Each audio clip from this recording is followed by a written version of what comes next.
এটা কোনো সাধারণ মিষ্টি নয়। ঘরে থাকা মাত্র ২টি উপকরণ দিয়েই তৈরি করেছি একদম নতুন ধরনের একটি মিষ্টি, দুধ মিঠি। যার স্বাদে থাকবে ভিন্নতা, ঘ্রাণে থাকবে টান আর খেতে হবে অসাধারণ। হুটহাট মিষ্টি খেতে ইচ্ছে করলে অল্প সময়ে অল্প খরচে বানিয়ে নিতে পারবেন মুখে দিতেই গলে যাওয়ার মতো একটি মিষ্টি। আসসালামু আলাইকুম everyone, I am chef Ishika. আপনারা ইচ্ছে করলে এখানে বাটারের পরিবর্তে ঘি বা তেল দিয়েও ডিশটাকে গ্রেস করে নিতে পারবেন, কোনো অসুবিধা নেই। এবার একটি প্যানে দিয়ে দিলাম ২ কাপ চিনি আর ১.৫ কাপ গুঁড়া দুধ। এই পর্যায়ে চুলার ফ্লেমটা অফ আছে। আমি সবকিছু একসাথে খুব ভালোভাবে মিক্স করে নেওয়ার পরেই চুলার ফ্লেমটা অন করব।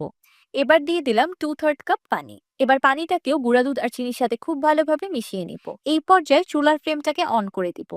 এখন চুলার মিডিয়াম টু লো আছে অনবরত নেড়েচেড়ে মিষ্টিটাকে রান্না করতে থাকবো। রান্না করতে করতে মিষ্টির কালারটা অনেক ডার্ক হয়ে গিয়েছে আর সেই সাথে মিশ্রণটা অনেকটা ঘনও হয়ে এসেছে। এটাকে এর থেকে বেশি রান্না করা যাবে না, তাহলে মিষ্টিটা আরো ঘন হয়ে যাবে আর প্যানেই জমে যাবে। চুলা থেকে নামানোর সাথে সাথে গরম গরম মিষ্টির মিশ্রণটাকে আগে থেকে তৈরি করে রাখা সার্ভিং ডিশে ট্রান্সফার করে দিলাম। এবার আমি মিষ্টিটাকে এভাবেই রেখে দিব সেট হয়ে হালকা ঠান্ডা হয়ে যাওয়া পর্যন্ত। এবার আমি মিষ্টিটাকে আমার পছন্দ মতো করে কেটে নিব। হালকা গরম থাকতে থাকতেই মিষ্টিটাকে কেটে নিতে হবে, না হলে পরবর্তীতে কাটতে অসুবিধা হবে।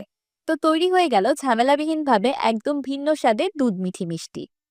এই দুধ মিঠিগুলো আপনারা একদিন বানিয়ে নরমাল